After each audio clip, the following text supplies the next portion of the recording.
5ই August গণঅভ্যুত্থানের পর প্রধানমন্ত্রীর পদ থেকে পদত্যাগ করে শেখ হাসিনা ভারতে আশ্রয় নেন। এরপর থেকে তার অবস্থান নিয়ে নানা গুঞ্জন শুরু হয়।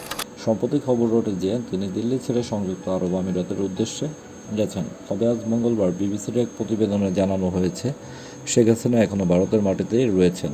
ভারতের শীর্ষ সরকারি কর্মকর্তারা জানিয়েছেন, শেখ হাসিনা মধ্যপ্রাচ্যে যাওয়া নিয়ে যে গুজব ছড়িয়েছে তা একেবারেই ভিত্তিহীন। দিল্লি থেকে বিবিসি বাংলার সংবাদদাতা শুভজ্যোতি ঘোষ জানিয়েছেন, গত 48 ঘণ্টায় তিনি ভারতের পররাষ্ট্র ও স্বরাষ্ট্র মন্ত্রণালয়ের একাধিক সূত্রের সঙ্গে কথা বলেছেন এবং তারা সবাই নিশ্চিত করেছেন যে শেখ হাসিনা আগের মতো দিল্লিতে অবস্থান করছেন।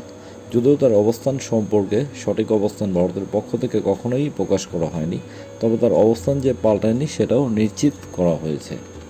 দিল্লি সাউথ ব্লকের এক উচ্চপদস্থ কর্মকর্তা বলেছেন, যে পরিস্থিতি থাকুক না কেন শেখ হাসিনা ভারতের সম্মানিত অতিথি। বিভিন্ন আলোচনা চলছে তৃতীয় কোনো দেশে দেওয়ার সিদ্ধান্ত বাংলাদেশের অন্তর্বর্তীকালীন সরকারের পররাষ্ট্র উপদেষ্টা ফলে শেখ হাসিনা তৌহিদ হোসেনের কাছে এ বিষয়ে জানতে চাইলে তিনি বলেন, আমরা নিশ্চিত নই ওনার অবস্থান সম্পর্কে।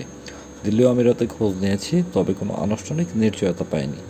এদিকে শেখ হাসিনা ভারত ছাড়ার গুজবে তার ছেলে সজীব জয় গতকাল সোমবার রাতে গণমাধ্যমে বলেন, আমার মা ভারত ছেড়ে গিয়েছেন, আমার সঠিক না।